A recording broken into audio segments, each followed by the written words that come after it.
Assalamu alaikum everyone. My name is Yumna and I'm a contract lecturer at Regent where I lecture economics. I'm also a consulting economist at Econometrics. So today I will be introducing the speakers who are going to be sharing some interesting ideas and concepts with us. I will be running quite a tight ship in terms of the time available to them for presenting and the time available for question and answers and for you to interact with them. I think these are going to be some very interesting presentations. So the first speaker I have the honor to introduce is Mr. Salman Khan, who is a social entrepreneur from an organization called United Muslim Nation Organization. And he's going to be taking us through a very interesting concept paper called Al-Tijara Bank Concept Document. Jazakallah khair. أعوذ بالله من الشيطان الرجيم بسم الله الرحمن الرحيم فسبح باسم ربك على الذي حسبي الله لا إله إلا هو توكلت وهو رب العرش الكريم. Dear respected ulmas and brother and sister in Islam, Assalamu alaikum wa rahmatullahi wa barakatuh. Before I forget in a rush and at last, just like to acknowledge and thanks SANZAF and the team and the partner for organizing such a enriching program on Zakat as well as on microfinancing. And the topic that I'm about to present, it's very relevant to today's world. What's happening at the WITS or our universities, what's happening into the townships, what just happened a few months ago in township in a form of a xenophobic attack. It's all boiled down to the desperation of the poorest of the poor. I was very humbled and privileged to see the presentation from a fellow Pakistani brother who actually enlightened us in such a greater detail that make me feel that nothing is impossible. I must acknowledge and must mention as well that I had no contact or I had never even heard of the Akuwat Bank or Akuwat scheme in Pakistan. I only met him yesterday. And it made me wonder that my presentation, which you're going to see, it's almost the same what he was talking about it, but in action. We still at the beginning, it is a concept paper, but they're already 15 years ahead of us. So one, I'm not going to bore you with a lot of information because I think he's covered everything in detail, but I would like to move toward more into the detail which is relevant to South African society.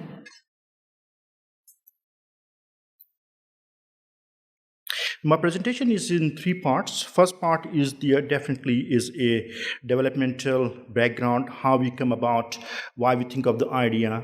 And the second part is dealing with the research, where I'm not going to spend too much of a time because that's very, very detailed document. If anybody wishes to get the information and the research behind it, please do send me the email, which you will receive the paper, and there will be my contact detail. I will forward you all the input that has given us the platform that we must initiate this microfinancing in South Africa. The third part is a nut and bolt and also the working mechanism that is going to be proposed to the Congress of Ummah here. And that will be definitely the most important and most interesting part of the presentation. So how does this idea come about to put in practice in South Africa the microfinancing? It was just on the chat group that we have called House of Ummah and also the political forum. And during our chat, we talk about the conditions of our imams and especially the new revert to the Islam, the difficulties they faces, and also into the background of the xenophobic attack a few months ago. And we thought that it is urgently important that we must come out with some sort of idea that we have a disparities. The people live in Houghton or Santon got so much, and our brothers and sisters living in other townships have so little. So how we can share it, and how we share it is not just by giving the handouts, that we have many organizations, those are doing so much of a beautiful work, like a SANZAF, Waqful Waqafin, Al-Imdad, but how we have a sustainable mechanism where we teach people how to fish, then rather keep handing out the things. Of course, my personal work as a Rotarian and also the social worker in township of Alexandra and Deep Sloot. And I must share with you just a small short, my brief interaction with the Alexandra, that every time there is a shack burned down, you go there, you help the people, you see the living condition. And when you go there, you see the small shacks called makokos, 1 by 1 meter, 2 by 2 meter, not more than that, and made up of no concrete, no zinc, nothing. Whatever they find, a straight piece of a sheet or a plastic or everything, they just put it together to live there. And by distributing the aids and distributing and meeting with the people, how humble they are. And when you're walking out of the Alexandra, especially from the Suetla, which is in the depression of the river, bank of the Juksui River, and as I drive out from the Alexandra, all of a sudden I see on the skyline, what? The Michelangelo Tower, the Sentence Sun and Tower, and my heart choke that you got abject poverty. It's like a living volcano, and if that erupt one day, we're all in trouble. You just, I go there often now, and every time I come out from there, it's the same feeling. I don't feel like eating. I just get into the depression that how the world doesn't know the living condition of the people there. And there are 200 to 300 families in Alexandria, Muslim families, they live there. And we've been helping them. But I think there is a greater need of helping and forming the partnership. Of course, this concept the document has been developed with inspiration from the SANZAF, which I must acknowledge, Hassan Bhai been behind me. Also the Zainul from the Awqaf, and also Maulana Abbas is here, Cajee is here, of course Sheikh Ahmed is here, and so all other brothers and sisters who inspired me to work on this one. So let's tackle what is the poverty. We all know the poverty, but the poverty that we have in South Africa is quite unique and is quite different. The poverty by and large is a multidimensional phenomena. It is about the people's lives. It is their livelihood, their well-being, integrity, health, and social well-being.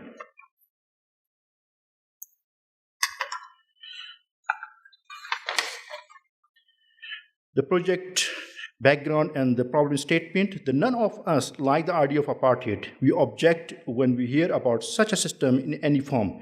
We all understand that no one should suffer because he or she happened to be born in a certain race, class, economic condition, but our financial institute have created a worldwide system of financial apartheid. And it's so true. Without anyone being horrified by it, nobody condemn it. Nobody even protest about it. Nobody know about it. If you do not have a collateral, you are not creditworthy to the bank. You are not acceptable on our site and to the world. And of course, you are outclassed. It's so true. And that's the founder of a Grameen bank. And that's a reality for a lot of people. Problem statement continue. Of our world, the 6.6 billion people, 2.5 billion live on less than $2 a day. 1 billion lives on less than $1 a day. In African continent, we have over 42% of its population lives below poverty line, means 404 million people is still below the poverty line. In South Africa, over 33% of our population live below the poverty line, which translates into 16.3 million people, maybe more. So this is the situation that we are in, and global poverty crisis feed other crises like uprisings, civil unrest, and civil wars, environmental destruction, and many other societal problems.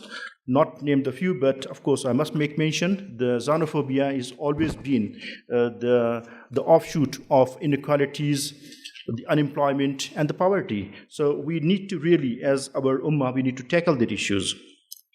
What is a poverty cycle? The poverty cycle is a nightmare. It is a vicious circle of poor health, reduced working capacity, low productivity, shortened life expectancy. For families, poverty is a trap. So true. It leads to inadequate schooling, low skills, insecure income, early parenthood, ill health, early death. For the societies, poverty is a curse. And it is indeed a curse. I don't want to go and read everything what is written on here, but the poverty have a multidimensional effect and is a vicious web for the socioeconomic problem in our society. If you have a poverty create the barrier for the basic education, and of course that lead to the youth desperation. And there are many problems if you go to the township because of the lack of the income resources. There is a drug problem. There is early pregnancy problem. There is gangsterism. There is so much happening because just one thing, the poverty. And our politicians read this mantra of inequalities, unemployment, and or the third one is it's all connected to the economical barrier that we have. If we have an income, the inequality will disappear and unemployment will disappear as well. So we need to address poverty as whole. I'd like to share with you a illustration which just shows you how the poverty affects our life. When you are poor, poverty, you cannot afford to buy the food. The poor diet, poor health care, low energy level, poor concentration level, poor education, and the feeling of rejection lead to the limited job opportunities. And if it's a limited job opportunity, low salaries, and of course dependence on the social security, it can also affect the lives of the people. The people have a family breakdowns, the divorce level get higher up, limited access to the housing, rental, and accommodation. I'd like to share with you another slide, which also shows you in a crude way that what we face is not only in India and Pakistan, also in Africa, the poverty equivalent to the malnutrition. Of course, the people don't have money, and whatever they afford to buy, they buy. It decreases the resistance of our immune system to the disease. Of course, it's equivalent to the high rate of the children's death, and then the decrease of the energy, decrease of the ability to learn, decrease of the ability to work, and of course the shortened life cycles.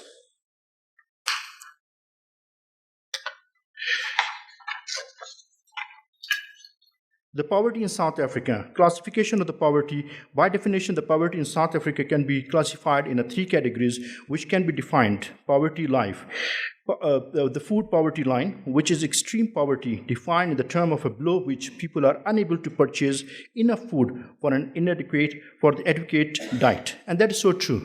When you go to the township, you see the people are walking on a street and they cannot afford to buy. And if you have, I know the Marlboro women, they distribute 1,000 sandwiches and they just go in a few minutes because people are hungry. And a hungry man is an angry man. I'm sure we all know about it.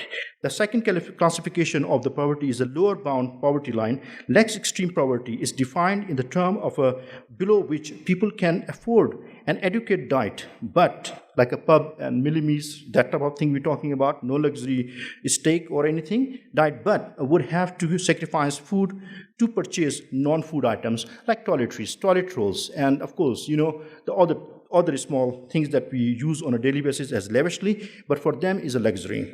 The third one is upper bound poverty line, marking the level at which the people can purchase both adequate food and non-food item. The people who are earning 2,000, they fell into this category, and what you can achieve in 2,000 rand, but I can tell you and think, the millions of the South Africans, they earn only 2,000 rand per month. The next slide is talking about the poverty level dropped in South Africa between 2006 and 2014, reaching low of the 20.2% for extreme poverty and 45% to the moderate poverty, according to the Poverty Trends in South Africa report released by the Statistics South Africa. The drop in the poverty in the country, according to the report, translates roughly 10.2 million South Africans living in extreme poverty below the food line in 2014. Compared to the 11.6 million in 2006. So there is a slight improvement. And of course, the 23 million people living in moderate poverty below the upper line, compared to the 27 million in 2006. In terms of the lower poverty line, higher than the food line, but lower than the upper line, 32.3% of the population, or roughly 16.3 million, are living in the poverty in 2014, down from the 42 to 20 million people in 2006. And it is the line that the country National Development Plan, NDP, uses in setting its ambitious target to eliminate the poverty by 2030. The next slide illustrating international and global picture, how in the last 20 or 25 years, we have moved from the poverty reduction, and of course, I think some of the regions have done so well. But what worries me is still in Africa as a continent, over 900 million people. Out of that, we still have 42% of the people living below the poverty line, which is 404 million, and that is frightening. I think they are our neighbors.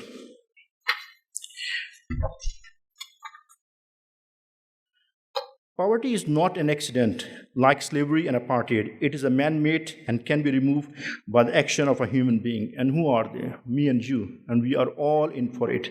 Because if we do not do anything, as I said, the volcano can erupt anytime, anywhere, and we all will be in for it.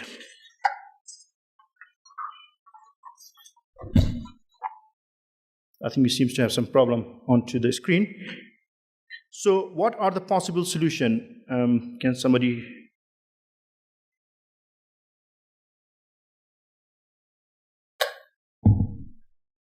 What are the possible solutions?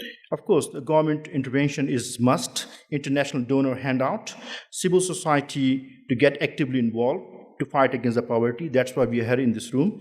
Micro-lending, teaching how to fish. Apathy, do not do anything. It doesn't affect me. And that's certain percentage of our society is in that area. And the people who are moving from Mayfair or to other Indian areas into the Lanis area, they call it, into the Santon, Houghton, or Sunning Hill, they just become too disassociated with the fact that they are poverty-stricken brothers and sisters out there. The next slide is we talking about the research. The research that we've done, of course, we applied certain tools, management tools. That was a SWOT analysis, strengths, weaknesses, opportunities, and the threats.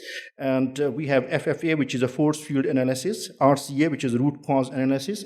And as I said to you, I'm not going to go into the detail because that's a very lengthy document, but I'll just share with you some of the slides, what it is.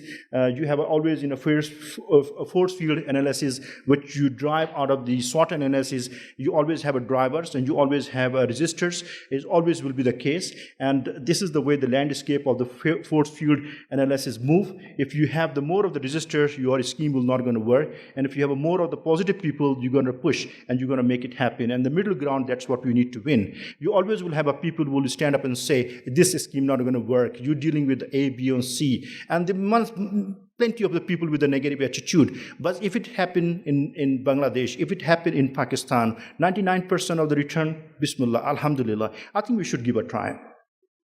Okay, this is the three levels of the root cause problem on the organizational, let's say, on the government level, the human level, and as well as the physical level.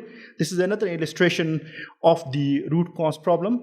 And if you do not do anything, where the weed will grow, and that's what it is. The root causes problems, of course, the corruption is one. Then you have the, the wrong priorities, and then it all reflect into the causes, which cause, and the root will get settled, and the causes will be affected by, like, your unemployment, the poverty, and dissatisfaction, the service delivery protest. All these things will happen because if you do not nurture the ground that you have in the back of the yard, the weed will grow, and that's exactly what's happening in our society today.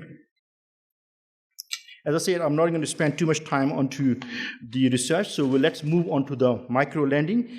And the micro-lending referred to a small loan made to low-income individual to start up very small business or sustain self-employment.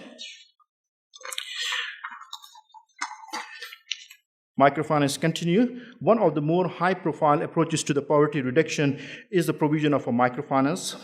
Finance is often used by the poor household to engage in a micro-enterprise activities, especially in the informal economy. And I'm talking about small money, small things. People are humble out there. If they get a help, they do a lot.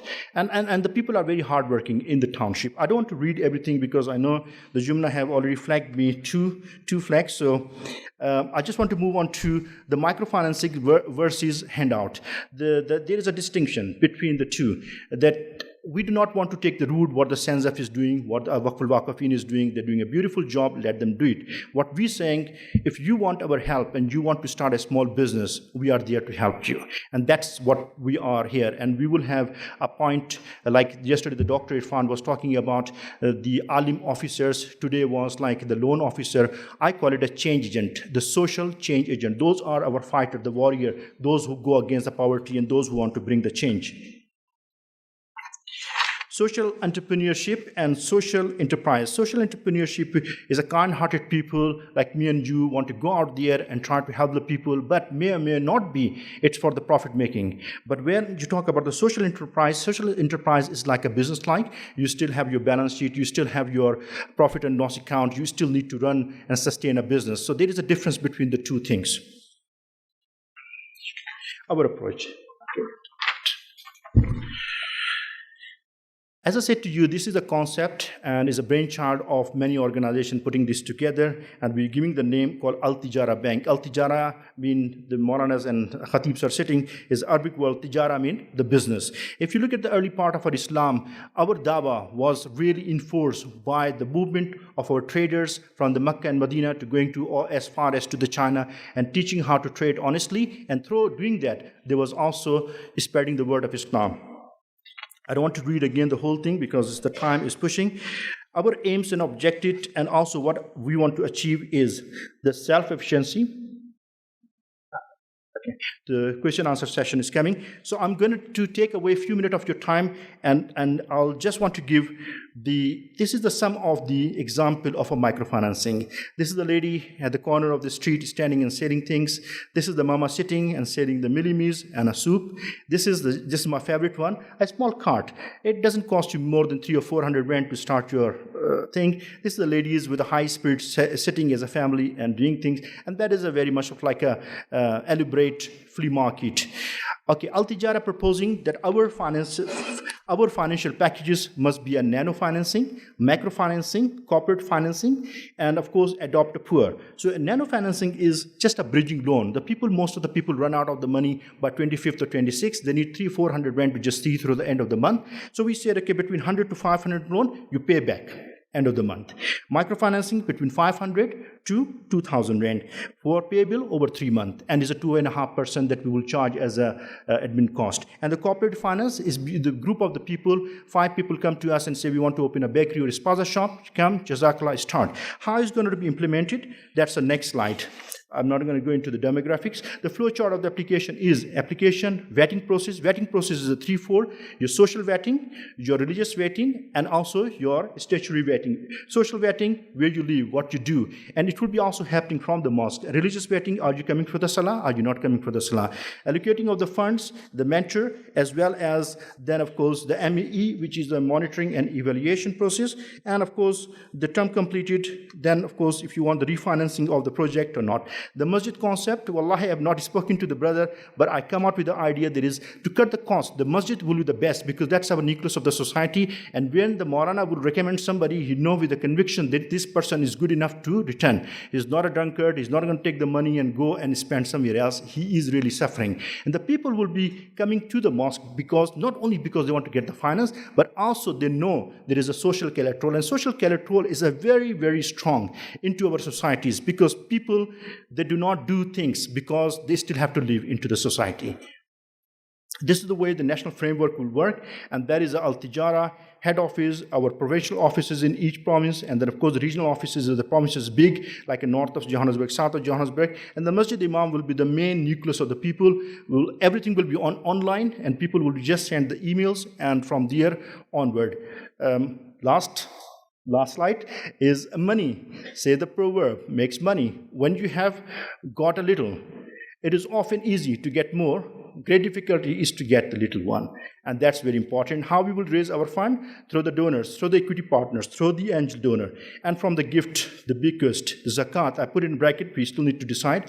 And this is the list of the micro and macro finances. These are the items, so these are the business you can get into. So my request is to all you humble brothers and sisters sitting here from the organization, as an individual and as the organization, please just give a go. Inshallah ta'ala, put the money into the hand of the people, those who've been performing a good job, and from there, inshallah ta'ala, good things will only happen. And as it was said, Qardan Hasana, I just take a permission for a Maulana to say from the Surah Muzammil, وَأَقِيمُوا الصَّلَاةَ وَآتُوا الزَّكَاةَ وَأَقْرِضُوا اللَّهَ قَرْضًا حَسَنًا وَمَا تُقَدِّمُوا لِأَنفُسِكُم مِّنْ خَيْرٍ تَجِدُوهُ عِندَ اللَّهِ وَخَيْرًا وَأَعْظَمَ أَجْرًا. Sadaqallahu al-Azim. So Allah Ta'ala have said, give me the loan, a beautiful loan, I will return to you. So you're not loaning me or SANZAF, you're loaning to Allah subhanahu wa ta'ala. And when Allah Ta'ala subhanahu wa ta'ala returns you, He gives you the best dividend of a 70%. With that I said, Jazakallahu khair. Assalamu alaikum wa rahmatullahi wa barakatuhu.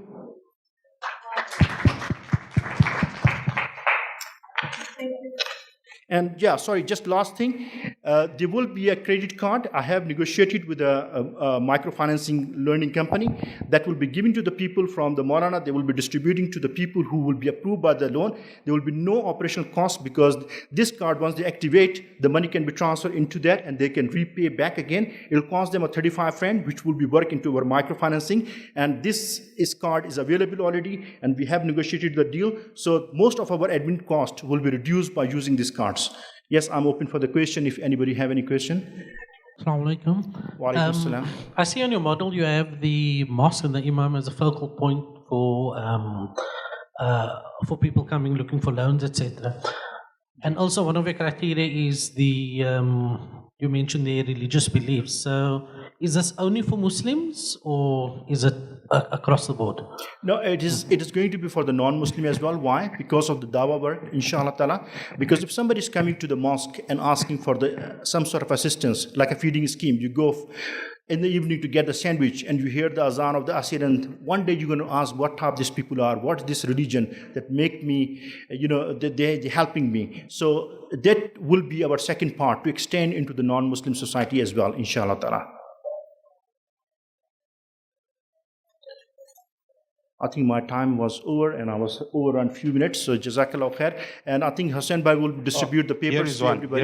Here is one question, sorry. Yeah, for everybody. And there is on the end of the paper, there is my contact detail. Here is one question, sorry sir. Where is the question? Sorry, I didn't see that. Yes? Oh, mine is very simple. Just tell us more about the card you spoke about. The card. Yes. The card, it's from a very recognized one of the financial institute, backed up by the Standard Bank and also the MasterCard. So once the card is been issued, it will be only need ID book. And once you have registered your card onto the ID book, it will be given to the person. It will cost us as administration 35 rand. And once the card is there to activate, it will be like they can transfer overseas and local 10,000 rand per month. And also they can receive the money. If I have to send from our Al-Tijara bank, we don't have to physically get, like in Pakistan, you have to go and deliver. I can put from my EFT into the card and they will receive. And when the time for a repayment comes, they don't have to travel to us. They can be anywhere in South Africa or Africa. They can put the money back into this card as well. I hope that answer, Maulana Sahib, your answer. I know that you'll be our area manager in Soweto, inshallah. Jazakallah. Any other question? No. Jazakallah khair. Assalamu alaikum wa rahmatullahi wa barakatuh. Okay, thanks to Brother Salman Khan for a very interesting and insightful presentation. Just to add to what Brother was saying about income inequality in South Africa, I've got a recent statistic from last year done by Credit Suisse Bank, which basically says that in South Africa, the wealthiest 10% of the population, so we take a tiny little corner in this room, that corner controls 75% of the wealth.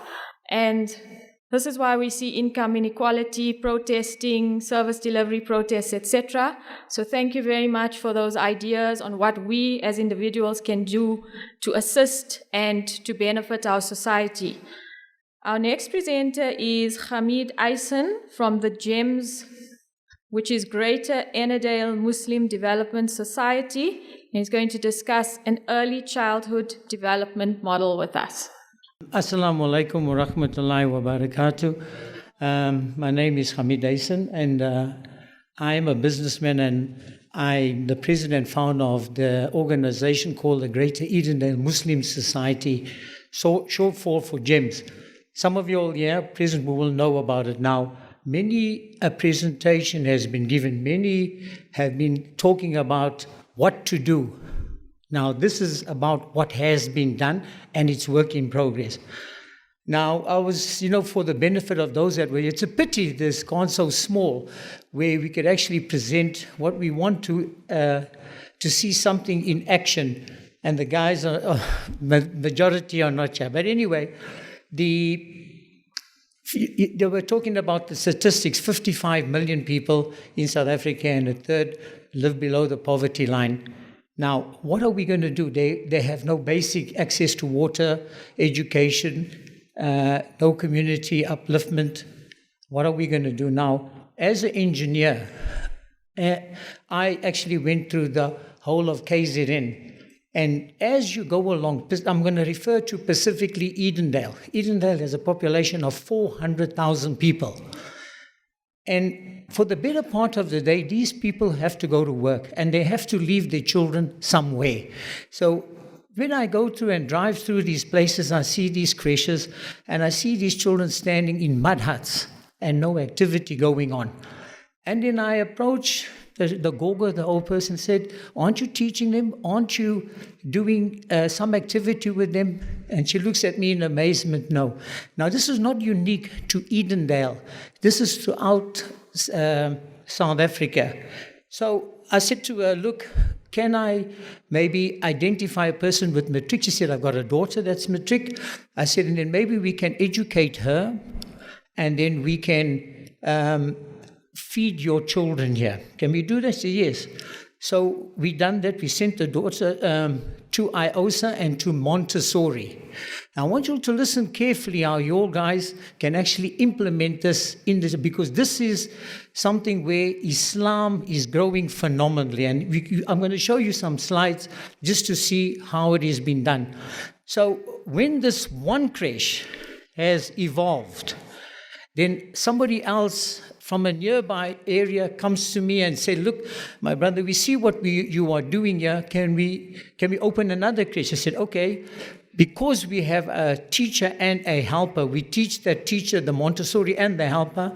And so we say to her, okay, you take the helper and becomes the teacher there. So the teacher is now empowering her in the creche. And then that teacher takes a helper, and the other teacher that we had left the other side takes a helper again. So we educate them in the Montessori and IOSA. And I promise you, wallahi, as I'm standing over here, we've got now 16 creches, 8 madrasas, and 6 Sunday classes in Edendale. Wherever you go in the township of 400,000 people, there's these creches. This is a community in motion. Now show me somewhere where this has been done. Show me somewhere where now this is where we can implement and start. And Islam it's moving at a rapid pace. Some of my brothers have seen it. Now, just given they call it toxic charity. This is the buzzword that's going around. People just go give hampers and then rush out again. This is not the case. This is continuous. It is sustainable. This is the important word. So I'm going to go to the slides, and then you will just see what it's about.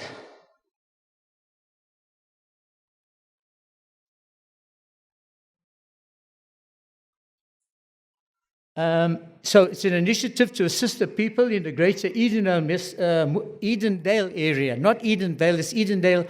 It's in the township near Pietermaritzburg. It's about 6 kilometers outside Pietermaritzburg. Now, where is GEMS? I'm falling one behind there. Okay, this is where we are. We're in the center of Pietermaritzburg, where we have our humble office, and we operate from the center. That's about 6 kilometers away from all their activity there.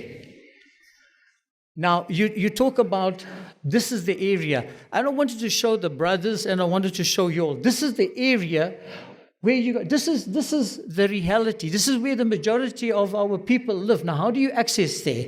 Now, this is where GEMS is infiltrating. This is where you have to go. This is where Islam needs to be propagated. How many organizations are inside there, working every day, being there. I'm appealing to the imams. I'm appealing to all the brothers.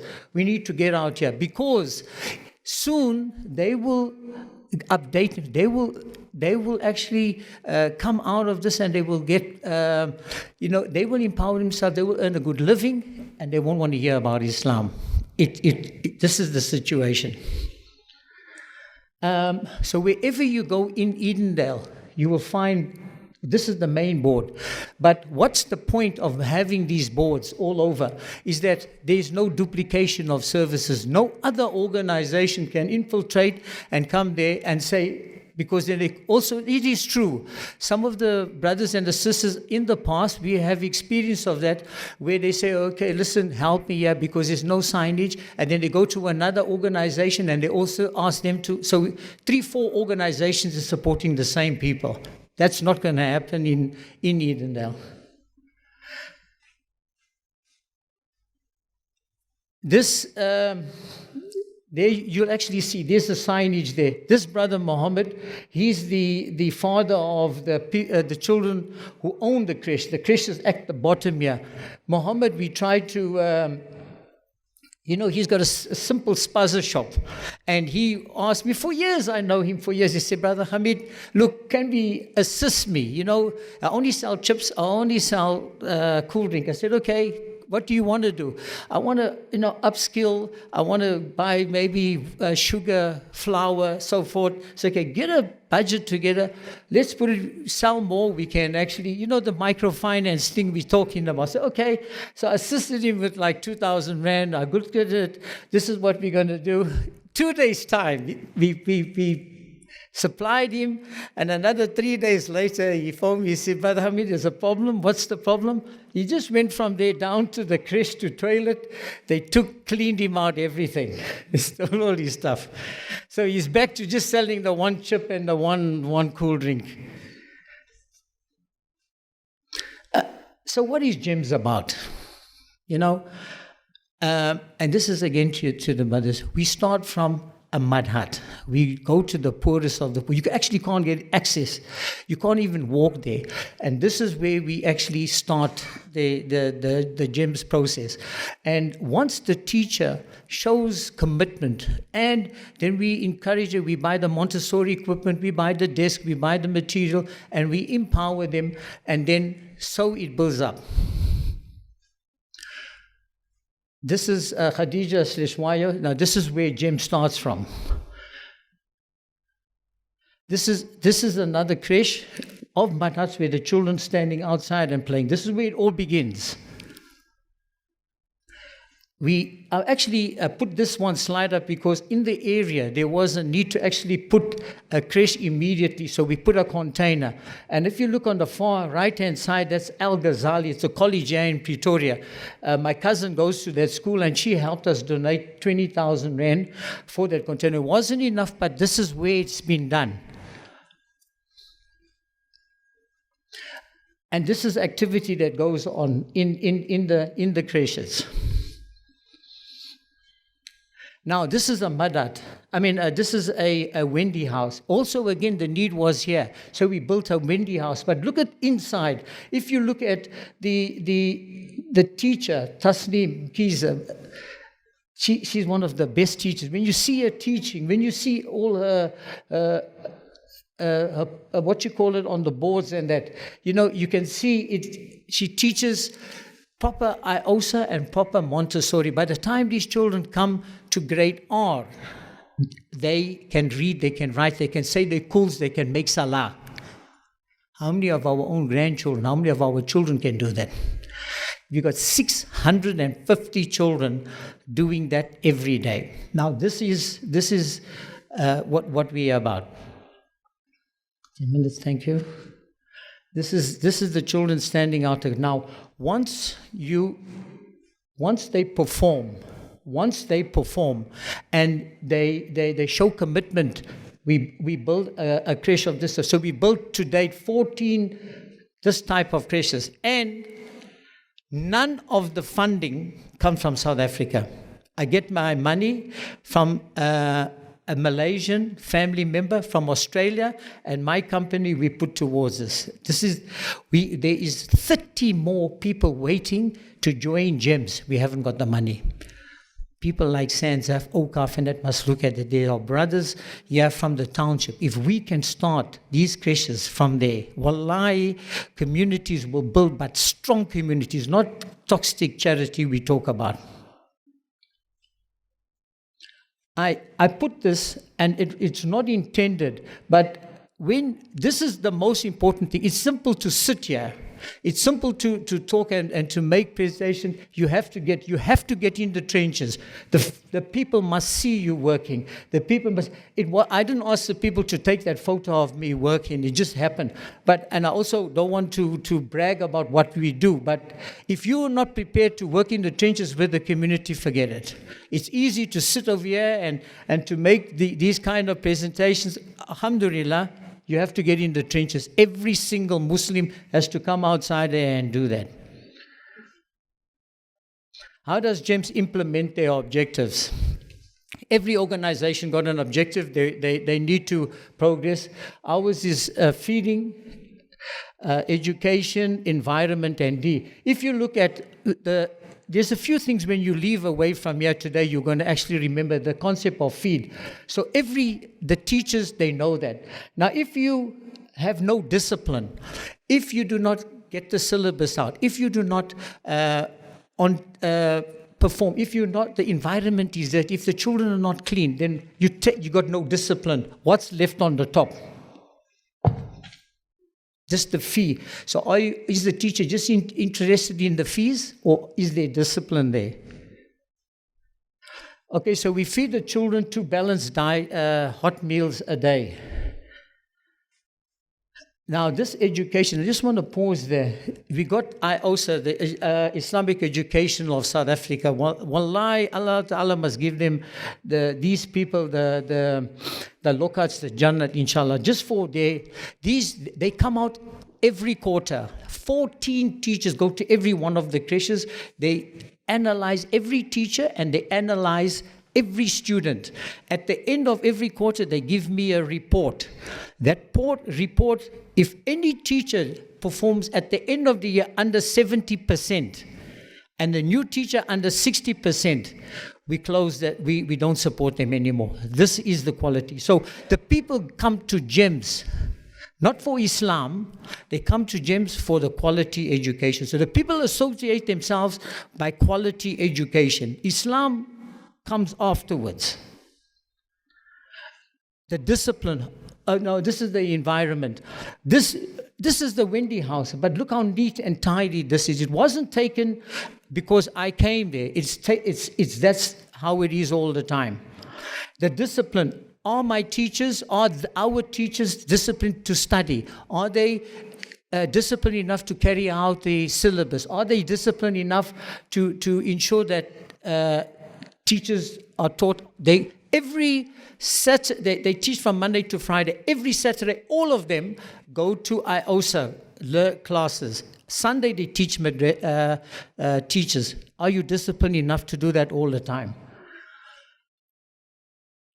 I put this slide up here because on Eid, when we sacrifice the sheep, see the tent on the right-hand side. Every single teacher sits there. And as we bring in the sheep to Qurban, to slaughter, they takbir. In the Shafi madhab, we takbir 3 times. So we get the funding from Australia. We cut 80, 90 sheep. Every single one, the niyyah is made on them, and every single one they takbir, and this we do the whole day. And then the meat that we get, we cut it up. There's a freezer just nearby, and we store it in, and the guy cuts it up for us, and then we use that meat throughout the year. This specific, now, this is where the community is built. These are all the teachers here. We have, this is a zikr program that we had of one of the, in fact, the sad part of it, this teacher had passed away Tuesday, just gone. But the teachers, if you see, there's no imams here. So where's the centers? It's spread over a wide area of almost like 200 square kilometers. Where's the imams? No imams. So these teachers have become the leaders of society. They become the leaders there. And they are forming now the Islamic community. Where else is this been done? Where else in South Africa is this been done? And this is why people like SANZAF must support this kind of initiative. People like Maulana Abbasim Kiza, there's people like Malik Arafat, all want to start these kind of creches going until we got something else as an alternative. We have to start from here. We have a 14-point plan. I've got pamphlets that I'm going to give you all guys out where you can actually start and initiate it and work from them. If these teachers weren't empowered, they would be at home. They are actually, some of them are charging now, and the teachers can and the parents can afford a 200 rand, 150 rand per person. They are lining up. They are lining up in the township. They only take 35. They are asking me, Brother Hamid, can we take 44? No, you can't. Only 35 is the thing. You work it out. You do the maths. What they are earning. If it wasn't for the GEMS creches, they would have been at home.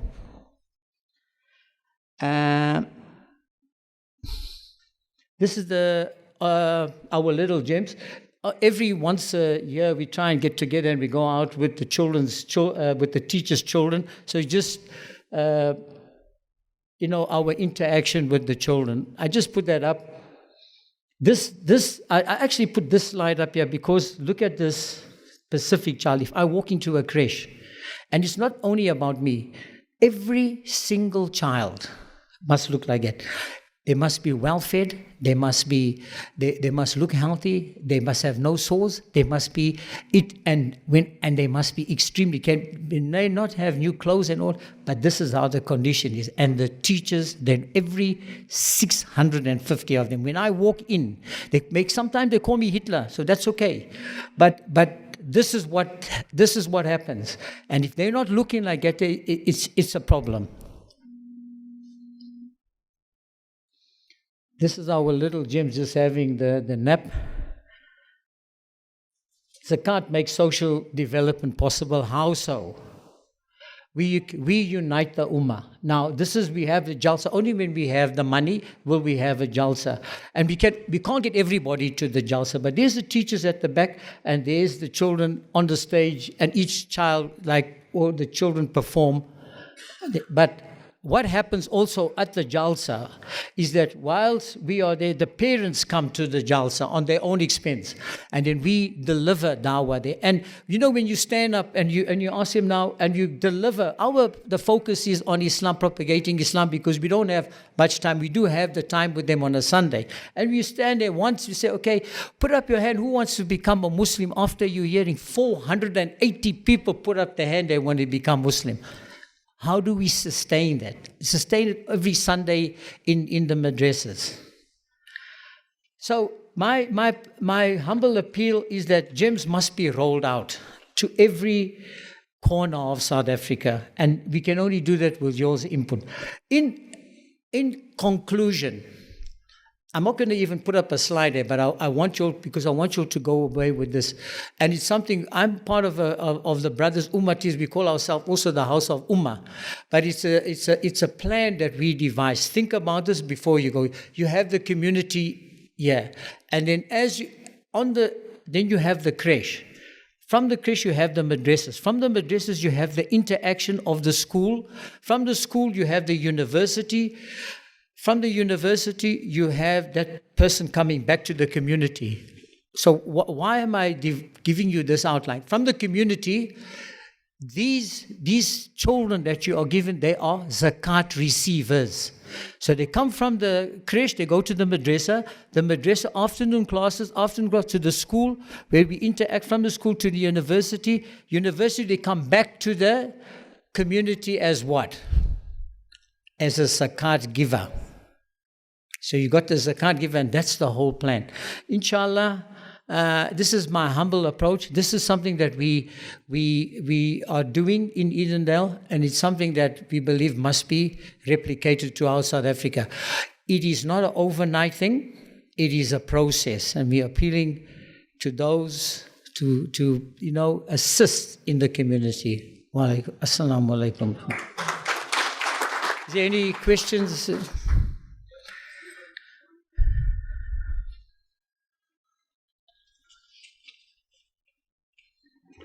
Just the one thing that I wanted to, just before we, in this GEMS, even though I'm a founder, even though I'm a trustee and I'm the president, I'm not a signatory to the check. So any money that comes in, I can't sign for a single cent. But it's all controlled by the three of the trustees. One is the engineer, one is an ex-school teacher with a BA degree, and the other is from the township. She got a accounting diploma. So yeah, any questions, brother? Yes, mine is very simple.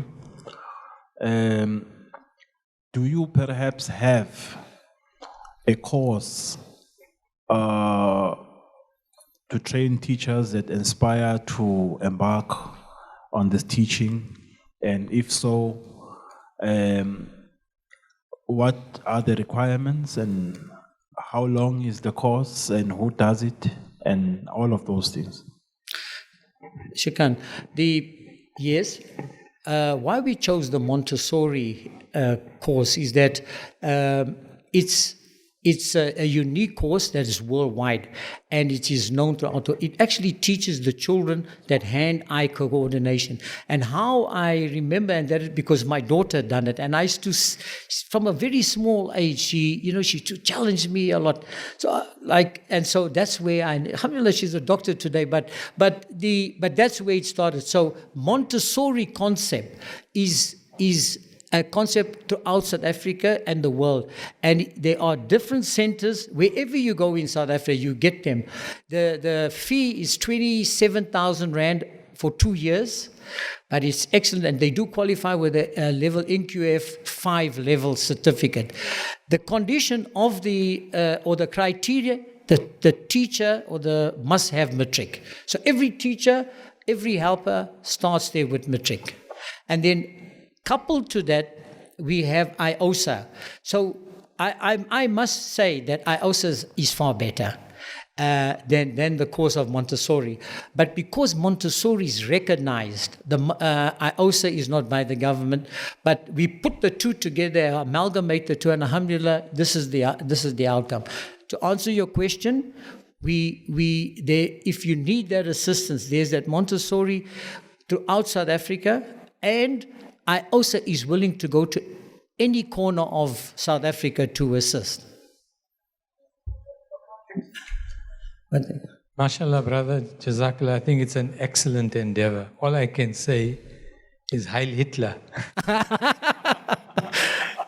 Shukran for the time and the presentation.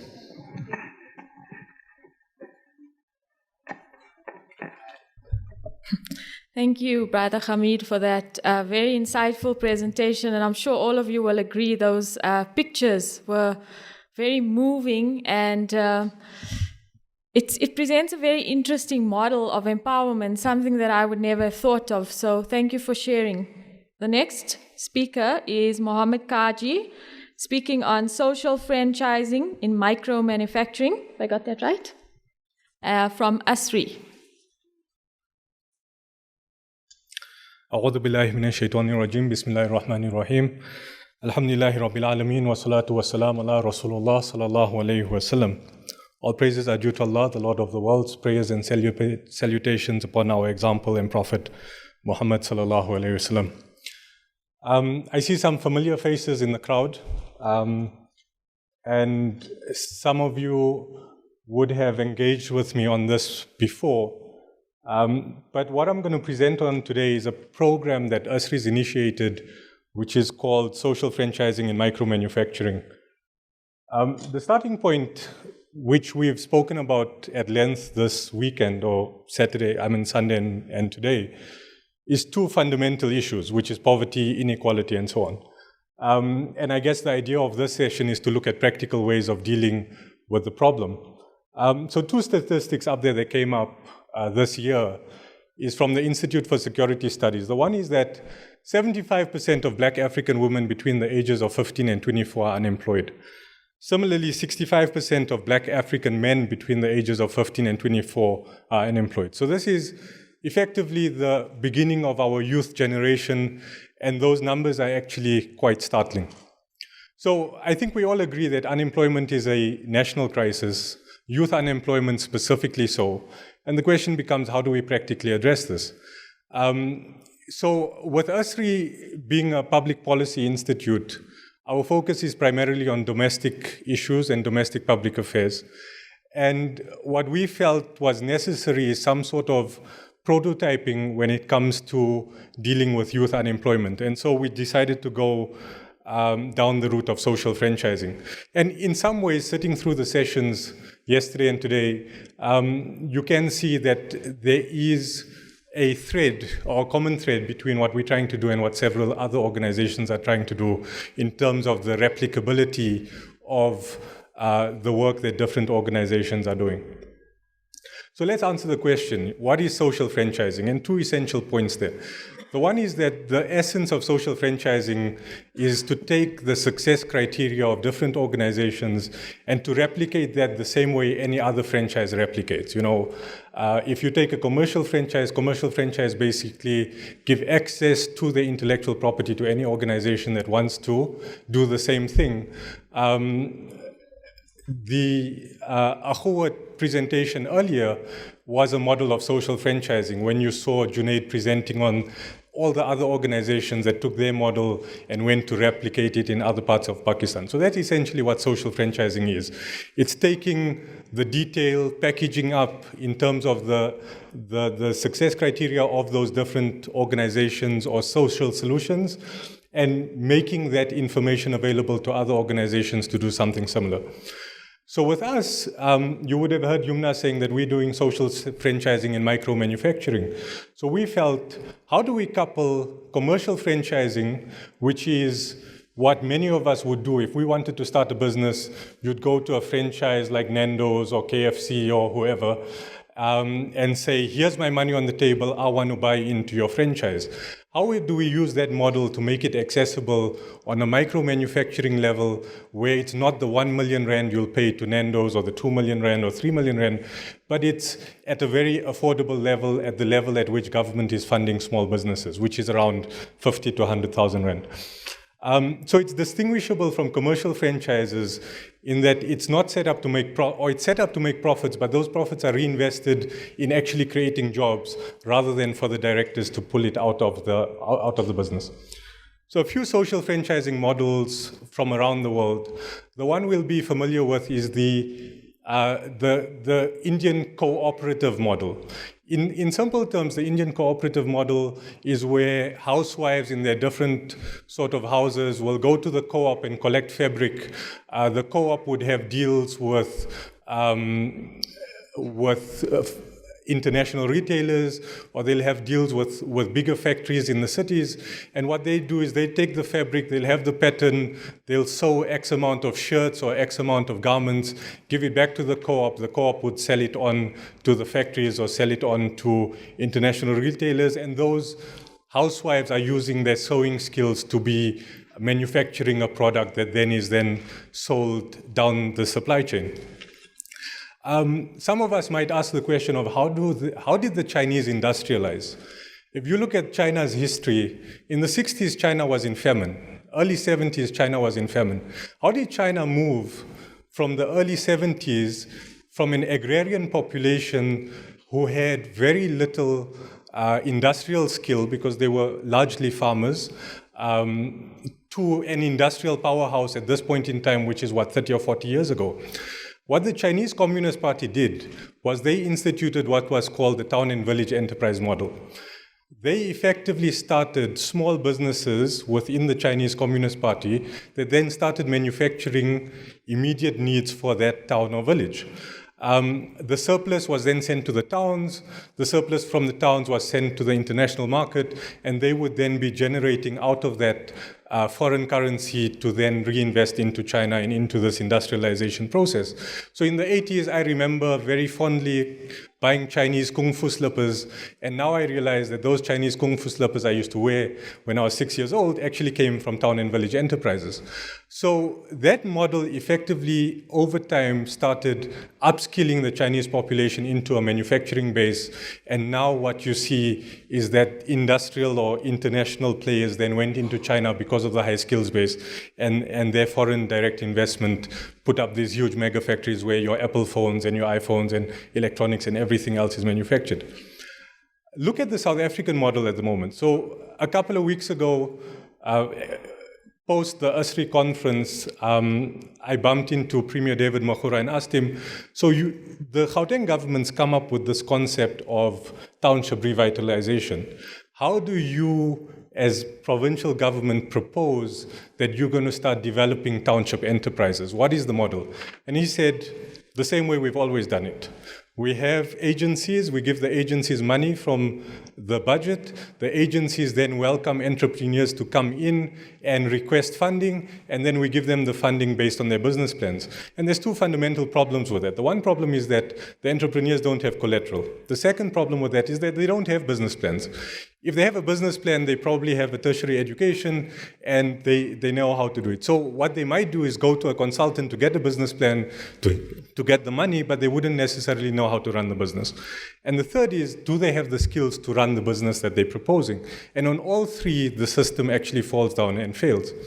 I've put the SANZAF model up there because with the social franchising, we've been doing some work with SANZAF in terms of trying to identify candidates from the SANZAF program that would be eligible for our social franchising program.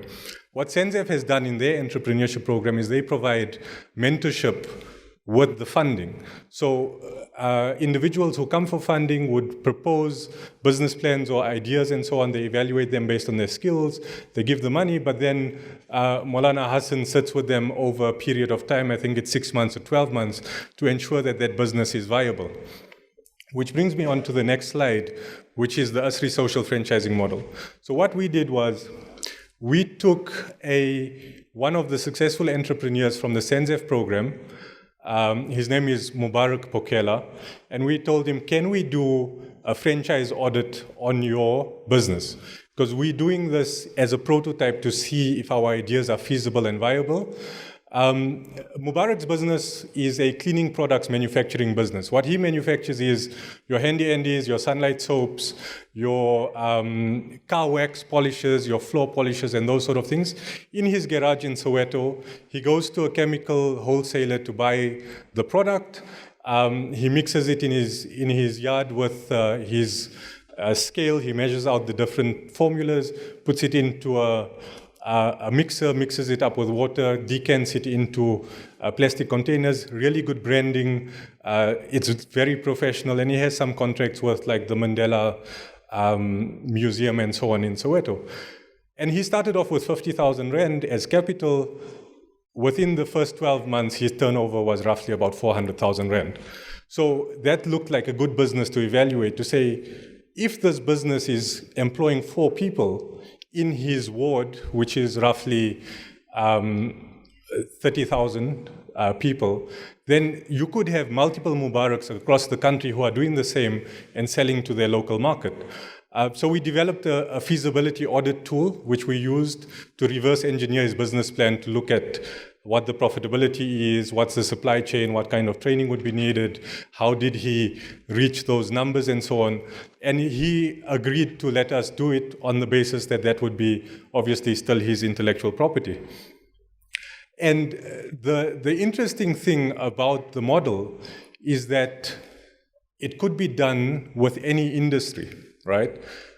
One of your questions you might have is, okay, you've coming up with this franchise concept, but how does it become financially viable? Where's the money going to come from for the other franchisees? And that's where we're at this point in time. Because if you go back to my other slide, which spoke about the current model that government has, with individual entrepreneurs coming in without the skills base, I think we'll all agree that it's better to start your first business within a franchise rather than try to start it alone, right? So we had a meeting with the DTI on exactly this, to say, look, this is the concept we're working on. What are the comfort levels with the Small Enterprise Development Agency or the co-op program of the DTI to fund something like this in terms of taking it to the next level. Now we know that this business is viable for franchising. Can we do 5 or 6 branches to now take it to the next step, which is to set up the actual master franchise and to now test the model through the expansion. And they were very interested and very excited for the specific reason that now you're changing the model from entrepreneurs walking in to say, I want to start a business, here's my business plan, to an entrepreneur walking into SIDA and saying, I want to start a business, and SIDA says, well, we have 10 franchise options that you can choose from. There's these geographical areas that are available, and these master franchises are available to give you the training, to give you the supply chain support, to provide you with the systems necessary to run. So basically what you're doing as a franchisee is you running the business primarily in terms of the marketing and the customer service and so on, which is the commercial franchise model anyways. Where does the social franchising part come in? The social franchising part comes in the sense that the actual franchise is set up within a non-profit company.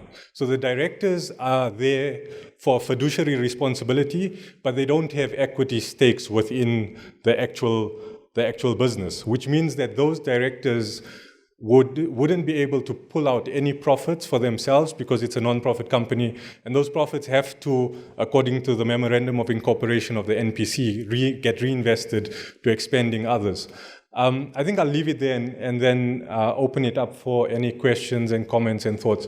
I think you'll notice there that it says beta version, and in the technology industry, the beta version means that it's not ready yet. So keep your bullets for the ready version. Let's keep this as a brainstorm and as like thoughts and inputs into the concept itself. Questions, comments, thoughts, ideas? Rice and butter chicken playing its role, I guess. Yes.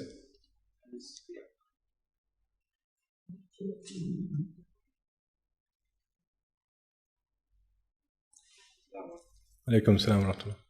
Assalamu alaikum wa rahmatullahi wa barakatuh. I think it's a brilliant idea. Inshallah, we'll discuss more, but there's so many business ideas out there. And myself, dealing with so many people coming to ask for help, I think it would be brilliant, not only for DTI, but for Muslims themselves. I've got so many people coming to me, I want to open a spaza shop, I want to sell. Guys come in and say, okay, I need 300 and I want to buy bananas and sell it. I've seen success with some of these guys, but it would be great if these small ideas, manufacturing idea, or even the spaza shop idea. It would be great if there was a spaza shop franchise. Right. Brilliant. The right equipment, the right tools, the right shape. So I think that would be, inshallah, we just hope that if you take it even to a lower level, to like the first brother, Salman, talked about the corner franchise shop. It would be nice with a small basic model that people could follow, inshallah. Inshallah. So a couple of years ago, I was working on a project which we call D2D stores, which was, the idea was similar to a 7-Eleven, but within a container that was franchised. Because if you look at the reason that businesses fail in the townships, the primary reason is supply chain support, that in terms of the supply chain, individual entrepreneurs or individual business owners are spending a huge amount of their profits and their turnovers in terms of actually getting product to sell, right? Versus businesses that are within buying groups like our Somali businesses and so on, that they have that supply chain support to be able to get the economies of scale to be successful. So like the Indian co-op model, for example, it's a group of people who are within an actual system that individual housewife doesn't need to go buy fabric, doesn't need to go find a contract, doesn't need to sew these and do it. You're actually housing your intellectual property within a core franchise that has that as its sole purpose and its sole goal. The one thing that I wanted to say was, because this is a non-profit company, ultimately it's the equivalent of a Awqaf in many ways, because it, according to the Non-Profit Act, not the Non-Profit Act, the Companies Act, any non-profit company's intellectual property, if that non-profit company is going to close, has to be given over to another non-profit with the same purpose. So eventually that's public property. It's not the property of any of the directors who are actually setting it up. Which also means that the prototyping, like for us as ASRI, we're not in the business, like we're not in the operations business, right? We're in the prototyping business. So we can come up with the concept, but if the concept works, then it's for other organizations, churches, mosques, community groups, to take that and to replicate it, right? For us, the purpose is to show that the model actually works, that it's doable, that you can put a business into a social franchise and make it financially viable, where employees are getting paid, they're getting paid salaries, but the profits after all of those operations are actually going into making more of these and expanding it. And then it can be done. Like this could be, the prototype could be for cleaning products, but it could be done for anything, right? It could be done for grilled chicken, it could be done for spaza shops, it could be. But for us, like the one reason we chose manufacturing is because manufacturing is actually a employment creator, right? Retail is a consumer. Where's the money going to come from for the retail? It's coming from grants and so on. Manufacturing actually manufactures products that circulates income within the community, so that you're creating jobs which then goes to consumable products. Maulana.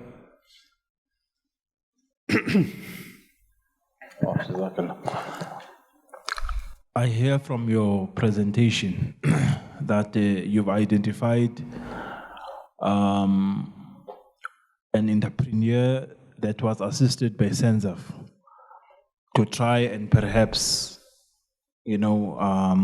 use that model to replicate it wherever else. Could perhaps ASRI not also look at the Muslim community from a helicopter view to see how best can we put together all the energies of the Ummah in creating a franchise model with the expertise of those who are in business for a long time, including those that have migrated from other countries in the recent past, who are either running businesses in township or manufacturing, anything of that sort, where we can begin to create models that talks to all of us as an ummah and a community. Is that perhaps something that you are looking into? You mean specifically business models? Yes. That everybody sort of signs up to, or? Well, if you're talking manufacturing, right, to then perhaps put a focus in that space, which could be a very broad, space to cover in terms of creating franchise models that can then be replicated wherever required from an experience point of view of a community. So, in some ways, this is the beginning, right? So I'm the type of person to say, instead of going big, and we had a term for it between myself and some of the guys at Al-Tijara, we called it the biggerization, right? That you start with an idea, and then you have a conversation, and the next week, you biggerized it to be outside of South Africa. And then the next week you biggerized it, so we say we're going global, right? And then by the end of it, it's so big that you don't actually get started with it. So with us, I think that there's learnings from here that could be applied to a bigger aspiration, to say, okay, we've learned how the social franchise works, we've learned that this is a model that's successful, and then start scaling it, and then it starts growing, and you could do it for something else, to say, let's try a different industry, let's try something that's with another sort of group of entrepreneurs, or let's do it with a community group. Because, remember, there were a few core principles that ASRI was established with. The one was that we're pluralist and we're non-partisan, right? So we interact with any group, regardless of religion, regardless of race, regardless of social standing, regardless of gender. So for us as ASRI, the models are very much for broader South Africa, including the Muslim community, rather than exclusivist to the Muslim community and, once we're done with that, the broader community. So I think that the learnings from this would definitely be transferable to any other project that any other group wants to use and wants to do, right? And those relationships as well, because, at the end of the day, ASRI itself is a non-profit company, which means that our intellectual property is society's intellectual property, right? It's not a case of saying whatever we do is secret and it's not there for anybody. Anybody who wants access to our networks and our, tools and so on is more than welcome to use them, especially the successful models. The ones that fail will keep quiet,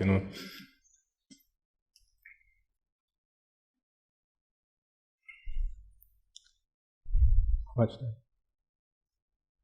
Zakah, Mohammed, commendable endeavor. If I may just, two things. One, I'd like you to talk us through how you are funded and how you sustain your day-to-day activities. And if I may just suggest in the form of, there's something that is happening already out there, but on micro, perhaps nano level, individuals doing their own little things. I'm going to present it to you in the form of a suggestion that since you've got contact with the DTI, they provide the funding. The funding is invested with Awqaf, invested to provide returns on the investment. But for the funding that Awqaf has, and against that, it provides a guarantee, to a supplier in the FMCG industry. Right? And that supplier then adopts the trader, your franchisor, in that model of yours, right? And they also have programs of mentoring and marketing and trading and how he must go about maximizing profits and pure business activity. That particular supplier needs a backstop, that if I'm going to give you my goods, you're not going to run away with it. So that's the idea of the guarantee. And the guarantee allows you to basically spread your funds much more wiser. What do you think of the idea? And I think it is available to be implemented. I think it's definitely something. And sorry, before you respond, just to mention, nice to know that your education on blowing news out of proportion is being put to a bigger cause. Jazakallah khair. So in terms of funding, initially when ASRI was formed, we asked for let's call them grants of seed funding, right? Which was roughly a commitment or underwriting ASRI for about 800,000 rand. The majority of that came from a single individual who put up the guarantees to say that this money is there for this specific aim, which is to establish ASRI as a domestic public policy institute. And then, we held the ASRI conference and we had corporate sponsorship and so on for the ASRI conference. And obviously there was money that was also generated from there in terms of revenue. So in terms of sustainable funding going forward, the model really is looking at programs like these and in terms of corporate funding for specific ASRI programs and those sort of things, right? And obviously, I think we've announced it, which is the ASRI Future Leaders Program, which is a leadership academy to start developing civic leaders. And that academy actually acts on a basis of a pay-for-fee basis. So it sort of cross-subsidizes the other sort of work that we need to do. On this specifically, going to the next step means DTI funding for phase 2, or, we're speaking to the Job Creation Trust, which is a trust specifically looking at creating jobs, which was established by COSATU. So there's a lot of funding around when it comes to specific programs. It's a case of presenting it and packaging it in a way where that enterprise development funding and corporate social investment funding can actually be utilized specifically for those purposes. In terms of the other question, which was, Awqaf, money is going into a Waqf and so on. I think the real question to ask would be to discuss it with the DTI in terms of the model, right? Does the money need to go directly into the project, or can the money go into effectively a Awqaf, which then generates revenues that goes to developing it. And I think that would be the real breakdown in the model in terms of that. But also let's remember, like the DTI at this point in time will give a cooperative 350,000 rand just like that, as long as the cooperative goes to them with a business plan to say this is what we want to do. Many of those cooperatives actually don't succeed in the long term because their business plans and their supply chains and so on aren't sustainable. So that money in government in terms of job creation is there and available. It's a case of coming up with models that are sustainable that could actually be funded through those models, right?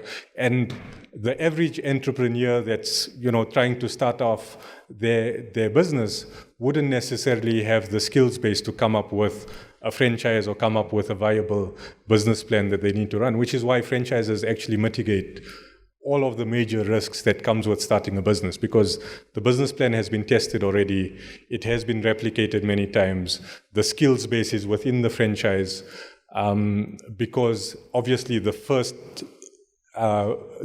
branch of that was the entrepreneur himself, which in terms of this model that entrepreneurs retained in the expansion process and has an equity stake within it.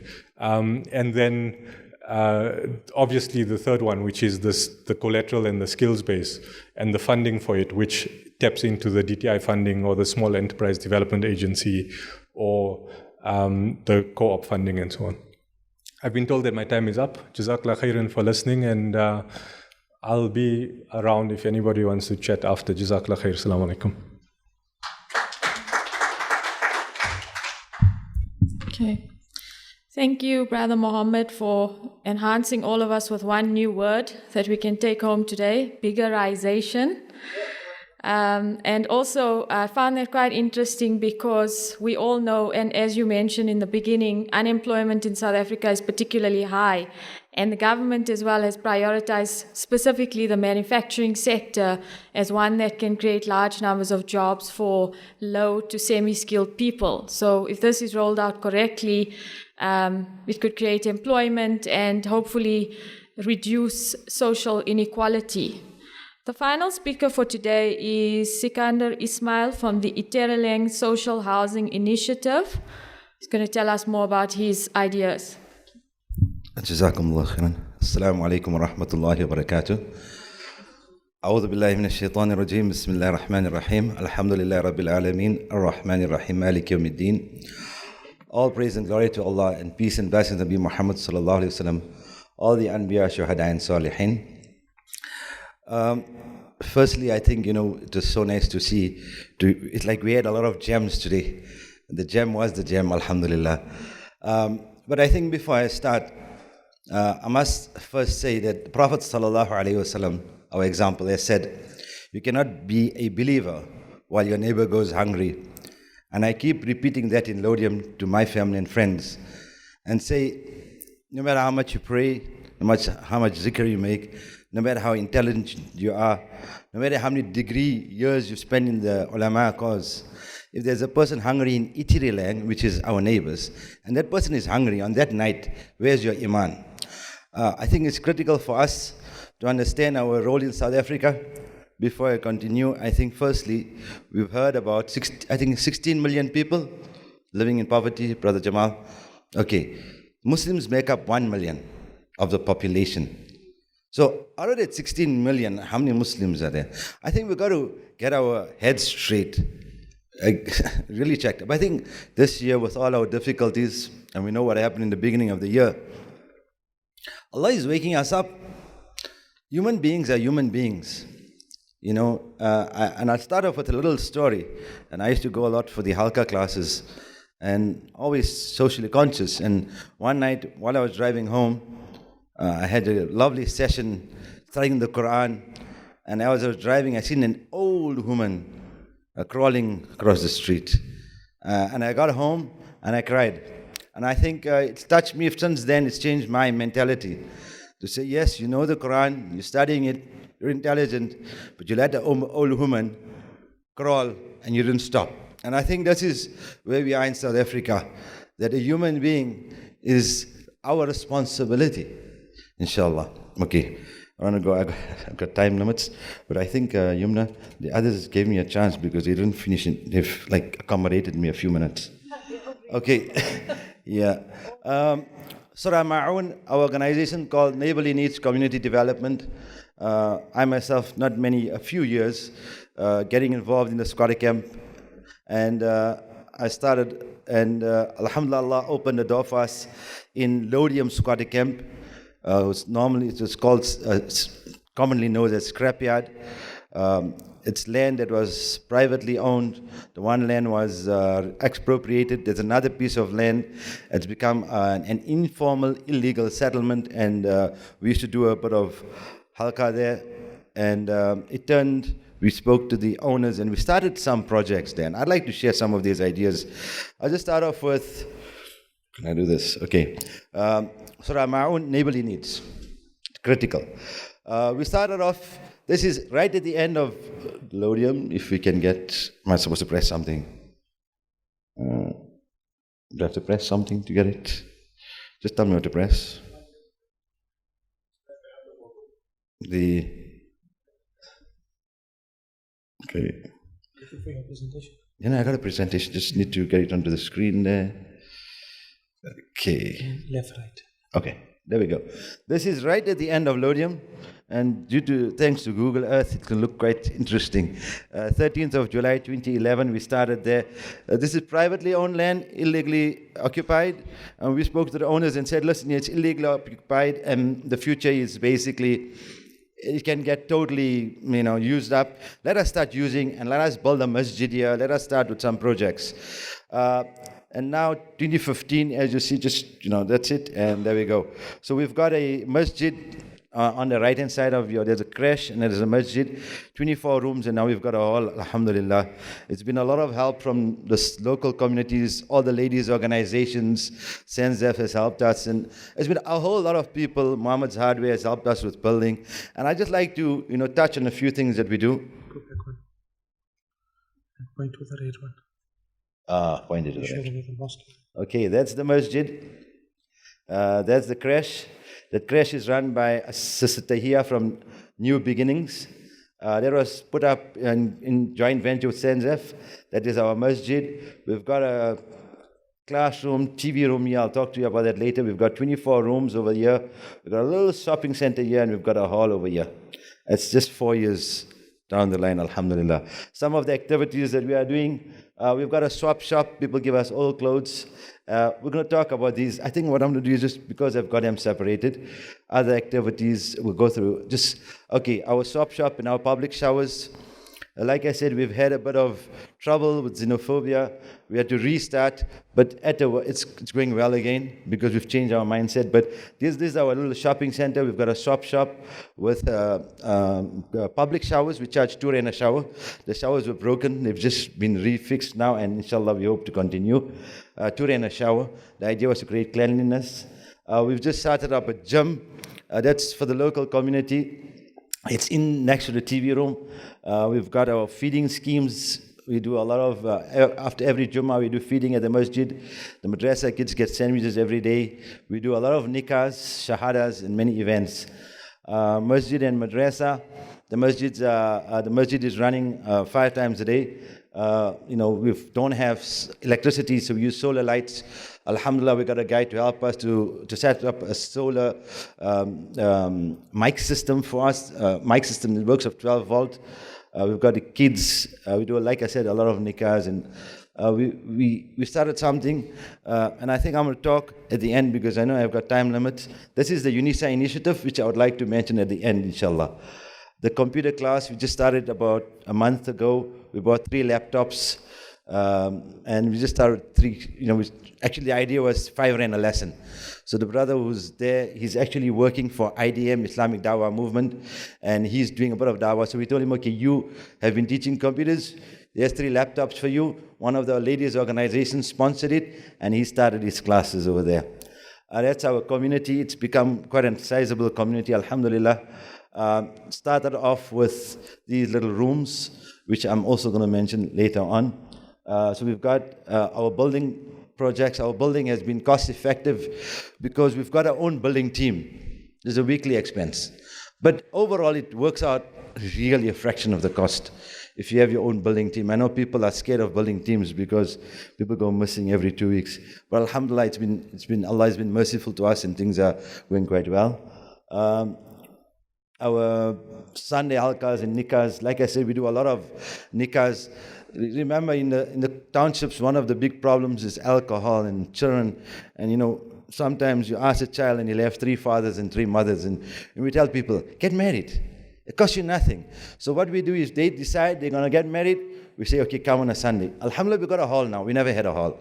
We've, bought tables and chairs. And so the guys come there, we cook a pot of food, they bring their family. I'm a businessman, but we have a business. So the guys will come to the business, will make a photocopy, put a camera for them, and we do like a whole wedding service for them, So when the guy leaves, he sends his family home pictures also.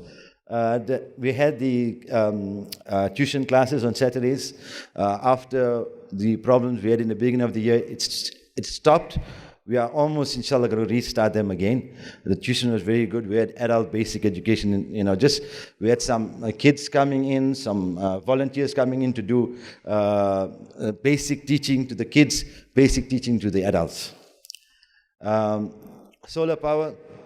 With some help from some people who had, I love solar and I love building houses. So, we got together.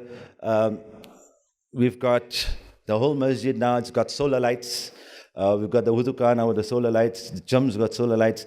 Outdoors, we've got some solar lights.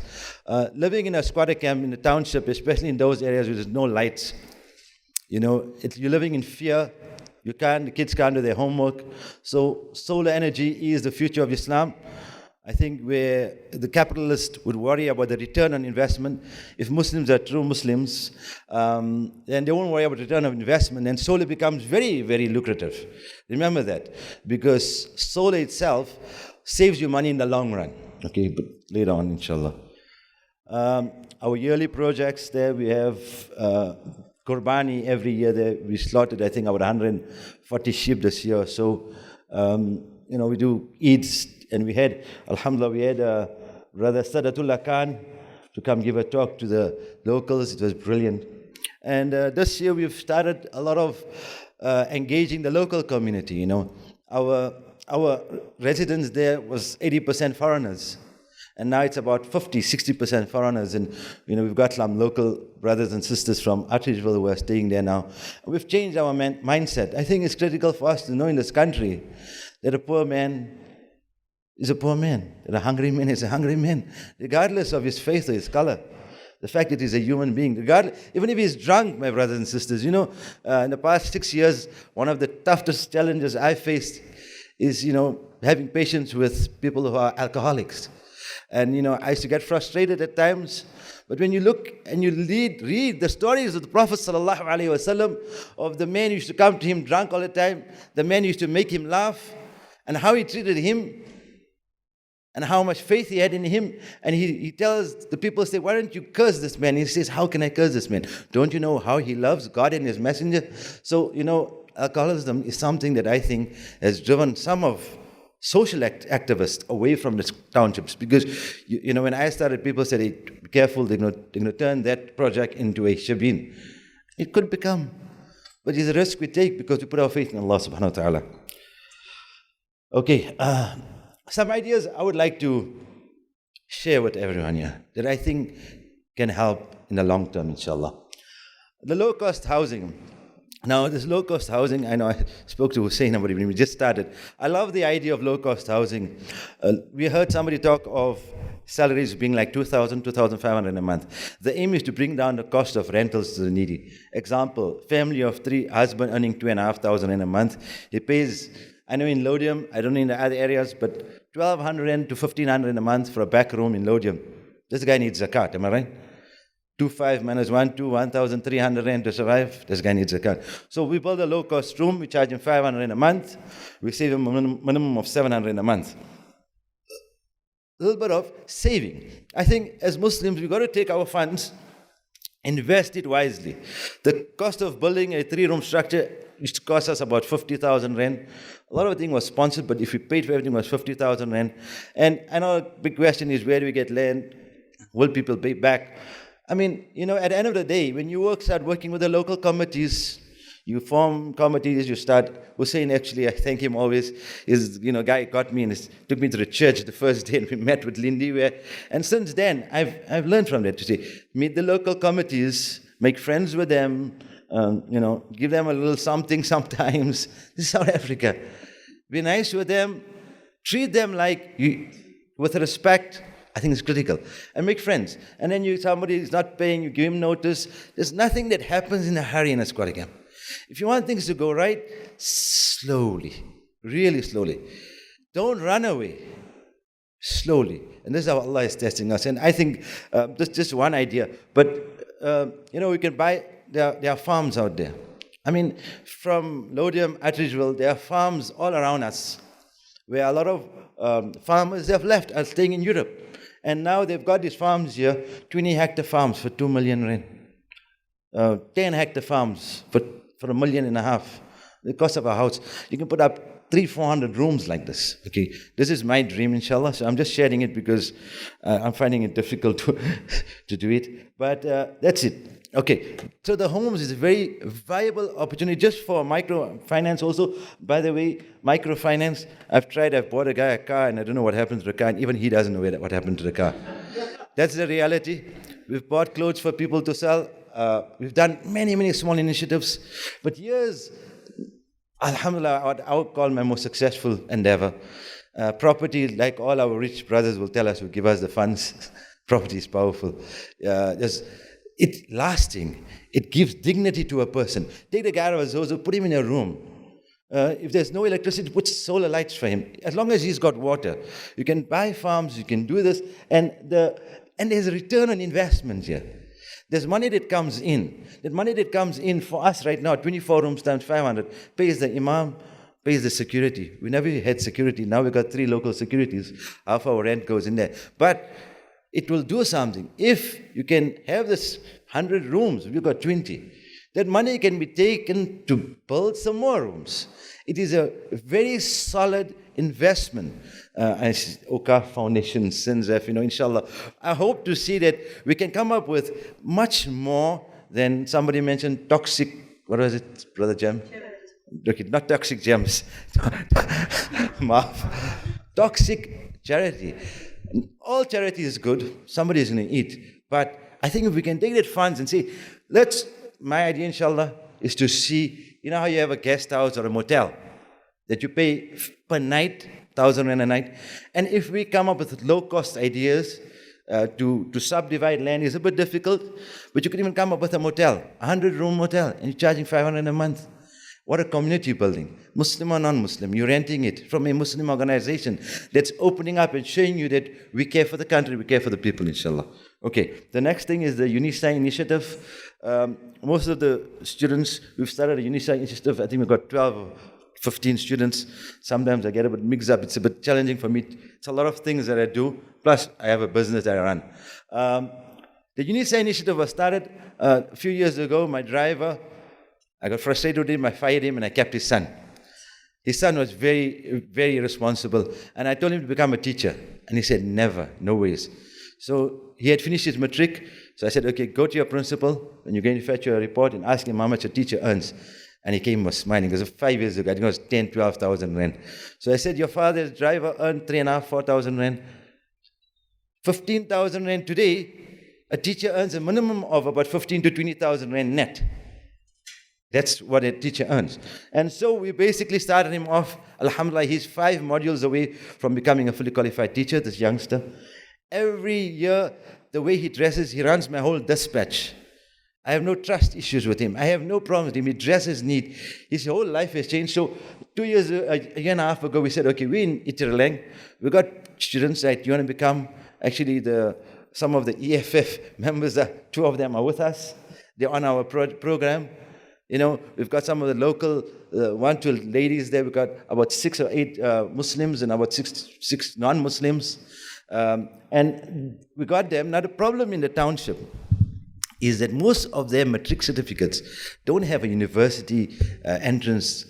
They cannot go to university. The beauty of UNISA is that it has the bridging program, the ABAT program. So if you do 10 modules, you do 6 modules, 5 modules first. Fees have fallen, so I hope there's no increase next year in UNISA. 5 modules times 1,200, 6,000 rand. 6,000 rand. We start you off. If tomorrow we drop you, you can do it yourself. Do 1 module a year. So we have started it up. The first December will be the first year for some of them. Quite a few of them. There's about 2 or 3 that went straight into the teaching degree. 1 or 2 have failed. 1 or 2 have passed. 1 or 2 modules, they're still getting used to the idea. Remember, the people in township, one of the problems is their background on education was very weak. Forget apartheid education. The new education itself has got serious flaws in it, and I think one of the flaws is they don't recognize the importance of English. So we're having students who come out of matric, but they're battling. The UNISA bridging course is just an English course to see if you can speak English. Really, it's comprehension, most of the stuff that I've seen. So they need to, look at English, because it's no sense saying our culture, and then you go to university and say, where's my culture? So English is critical. So I think that the UNISA, becoming teachers, there's opportunities, and a lot of people say you over stress the UNISA initiative, the teaching. Oops, time's up. Ask for just 2 minutes. But why it's important? Money is good. It's easier than most of the other degrees. If we get them together, we had them studying as a unit every weekend. So it became a UNISA satellite campus, right? The jobs are out there. Teachers, how many teachers are unemployed?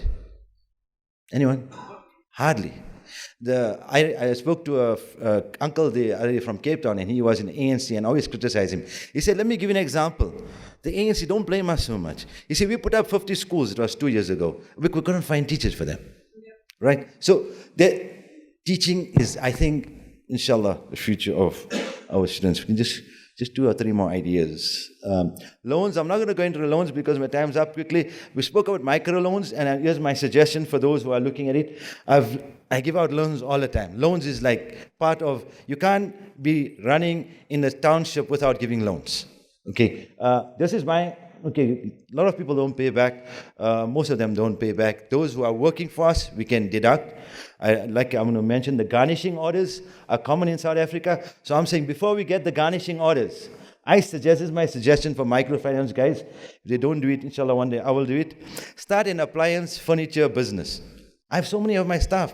They buy TVs and fridges. And if you look at how much they're paying, 300, 400 a month for 2 years for 2,000 rand appliance. So we get all our Muslim businesses, we say, right, are you willing to deduct from your employee? Okay, we give you these catalogs to your employees, fridges, TVs, lounge suites, dining rooms.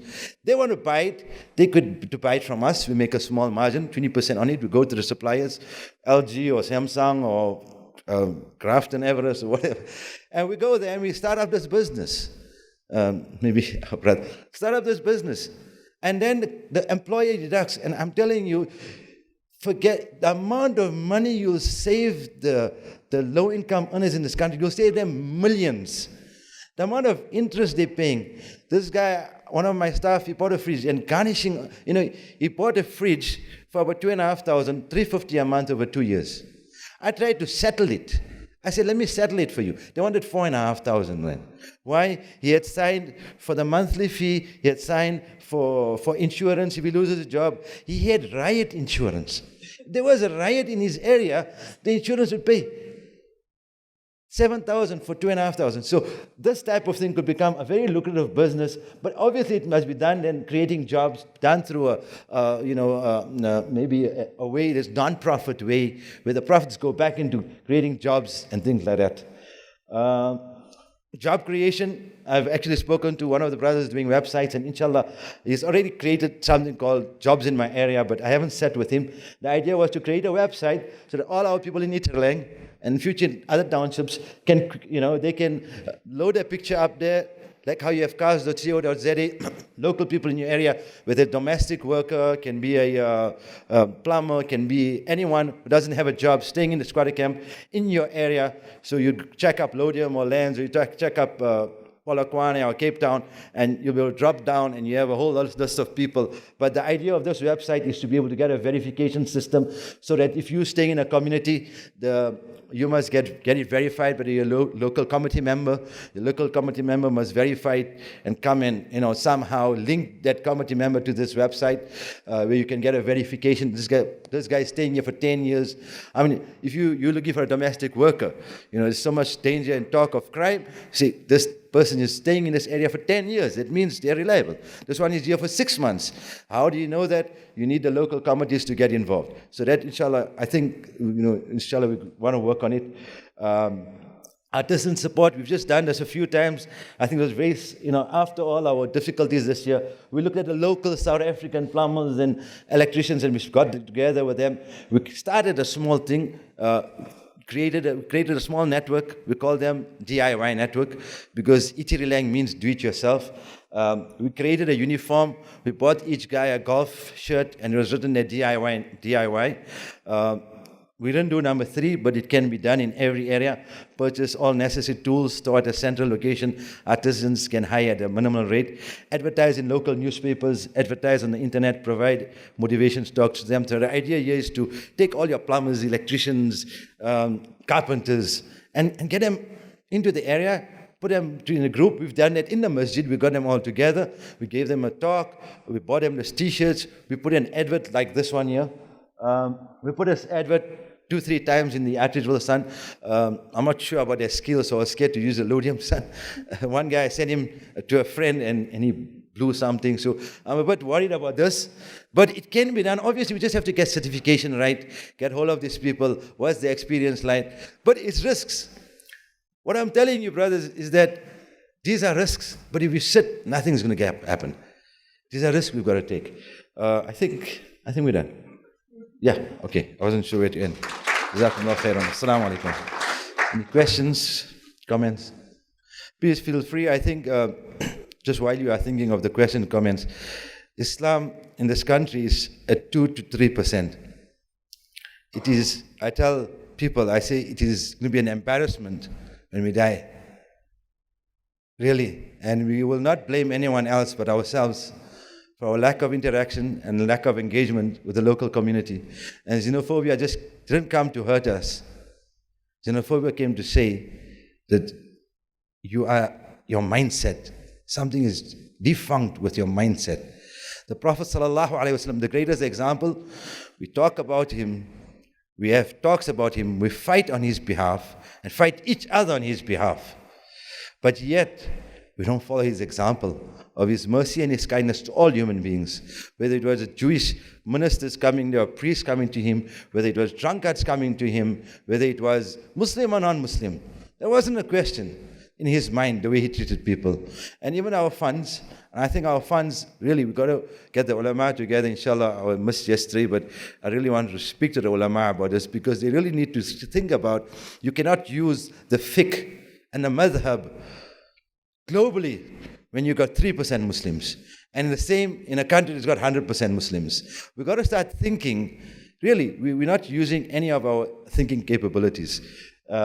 Any questions, comments, inshallah? Forgive me if I've said something out of line, inshallah. Sometimes I get a bit carried away. One. Assalamu alaikum. Wa alaikum salam. I really enjoyed your talk. It was quite interactive and so on. I'd like you to expound a little bit about your measure to abolish these garnishee orders. As you know, some of these garnishee orders are either illegally issued by some of the courts. There was a landmark ruling by Judge Siraj Desai. Is your observation with working in lower income groups that you see that's very prevalent and so on? And you can also touch on South African consumers, or the average person is over indebted, so can you expound a little bit on that? Okay. Garnishing orders, as we've seen in the news, have been thoroughly abused, especially by lawyers and credit companies. There are certain requirements. So now I think there's a specific letter. Like now, I don't deduct garnishing orders. And somebody asked me to deduct, and I said, do you have this form? I had one form that was forged, clearly forged, and I replied email. I said, this is forged, So my point on garnishing orders and credit in this country wasn't that we can get rid of garnishing orders. I'm saying the way to do it is that before one of my employees goes to what you would call it, Price and Pride, and buys a fridge for 2,500 rand, I can have a catalog in my shop and say, oh, you want to buy a TV? I had a guy want to buy a TV for 7,000 rand. I said, what the hell are you up to? Why don't you buy one for 3,000? He said, oh, okay. It took 2 minutes to save him 4,000 rand. Forget it. It took 2 minutes to save him 20,000 rand in interest and in missing monthly payments. Most of them miss monthly payments. So I'm saying, as Muslims, we had a catalog for all the Muslim businesses who are interested. Then the way we do garnishing, we will do the deductions. Garnishing is a law, I don't know. I actually refused to do some garnishing orders, and my brother is a lawyer. He said, look, it's law. If you don't do it, they can take you to court. But obviously the paperwork must be right. We have no fear. If the paperwork is not right, you don't have to deduct a cent. So I said, if we are willing to go that route, and the guy buys it for 2,500 rand, and we know the factory price is 2,500 rand, and we're selling it to him for 3,000 rand, and he pays it 3,000 over years, 200 rand a month, 250 rand a month. He was going to pay 350 over 2 years. Now, can you imagine how this will impact on South African economy, on the people on the lower level with the high debt? The high debt is higher than it should be. If the products were worth 200 million rand that we bought this year, and with the interest it became 500 million. So the 200 million became 500. So it's not just that we overspent, it's the banks took half of it. So everybody needs a toaster, and everybody needs a little TV. Who's going to say no to a TV, a fridge, a couch, a table, chairs? Everybody needs it. But the lower income earners are forced to go and sign these things, which they don't even understand. The guy who signed it on my employee, he had no idea what he had signed. So I'm saying we should, look at instead of doing damage control with garnishes, offer the products before that. Inshallah. Time is up. Okay, Jazakumullah khairan. Assalamu alaikum wa rahmatullahi wa barakatuh. I thank Hussein and all brothers and sisters, inshallah.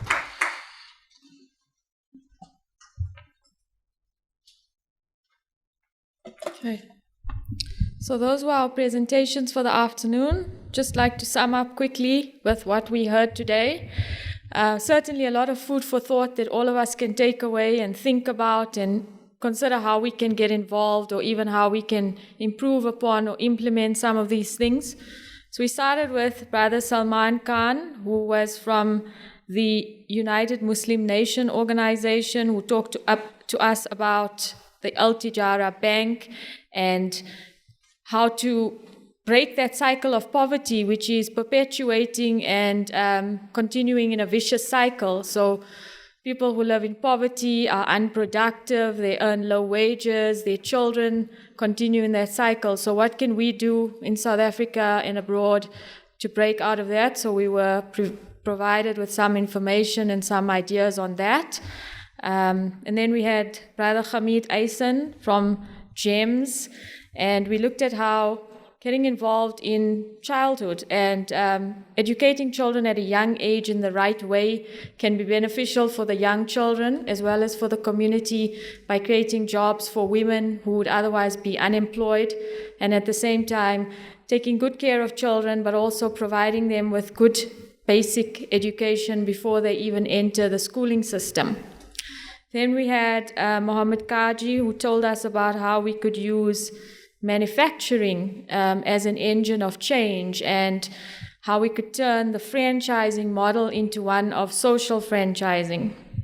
And finally, we had Brother Sikander Ismail with the Edendale Social Housing Initiative and numerous ideas, including one which is a very big problem in South Africa, that of debt. So, as Brother mentioned, financial education in South Africa is so poor that most people who actually sign up for lease payments and balloon payments and take things out on hire purchase, they don't really understand what they're doing. And this has resulted in the debt burden being higher than it should. So if we can get involved in some way, and the brother mentioned some very good ideas in that regard, as well as creating housing that's affordable. So thank you for that. Thank you for all of these presentations, for the ideas, and for inviting me to this, Brother Hussein.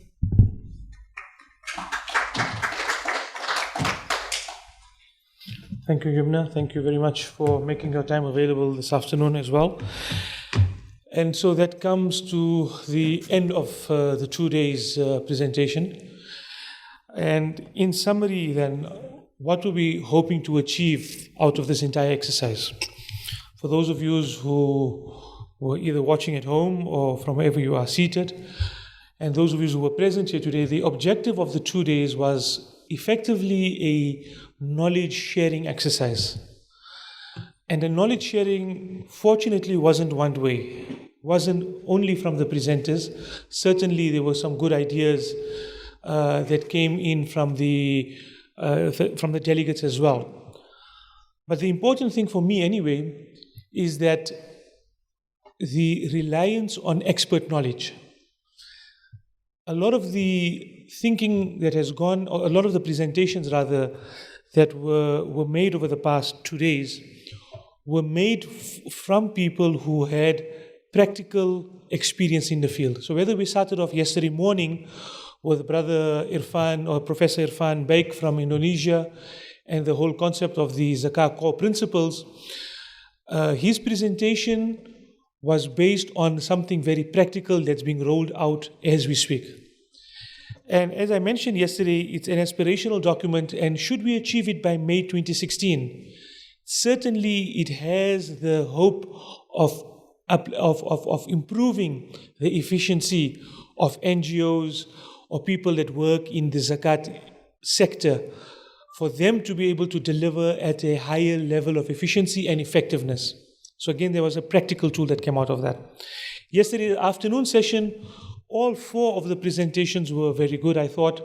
I think 2 of them in particular spent a lot of time thinking, 3 of them, a lot of time thinking thoroughly about the presentation they were going to make. But what was very good about yesterday's presentations, in particular, afternoon's one, is that the safe space that was created for people to put out their ideas that they normally would not put out in their closed spaces. So we had scholars and ulama that within their own fraternity would want to share ideas, but would not dare share it in a public platform for fear of intimidation, or not intimidation, for fear of losing favor, if you wish, in the community. So some of the presentations yesterday I thought were very brave presentations. Has a possibility of changing the landscape of how we deal with zakat going forward, and the challenge then is for us to be able to take one or two of those to open it up. This morning's session, both of them were excellent sessions overall. Dr. Ubaidullah presented a study that I thought was, again, very well researched, so that anyone that wants to initiate a program or a project in that field has a basis from which to start. You know, we speak about reinventing the wheel. The wheel has already been invented. It's for us now to think about how to make it roll smoother. So whether we're going to use foam or whether we're going to use rubber. And I think for us now, it's the enhancements to take the products and to take the facilities to make it easier for us. The presentation by Brother Junaid Farid also, I think, was excellent, especially the latter part of it, where he gave a very practical demonstration on the Akuwat program and how they roll theirs out. I had an interview over the first session of the platform, the one we did this afternoon on Radio Al-Ansar, and I sort of threw it out there that if somebody has 100,000 rand sort of to spare, There's no reason why, after listening to Brother Junaid's presentation, they can't start off a microfinance program in this country. Their modality of 15 years ago, 10 years ago with $100 to where they're sitting now with $60 million demonstrates the viability of the program in South Africa. So it's certainly something that could be done just as easily by an NGO as it would by a good person with the right concern for the society that we want to go through. The 4 presentations this afternoon, again, in my mind, I think was pioneering in many respects. So here's a platform that was created, and we've called this particular session the Platform for Social Entrepreneurs.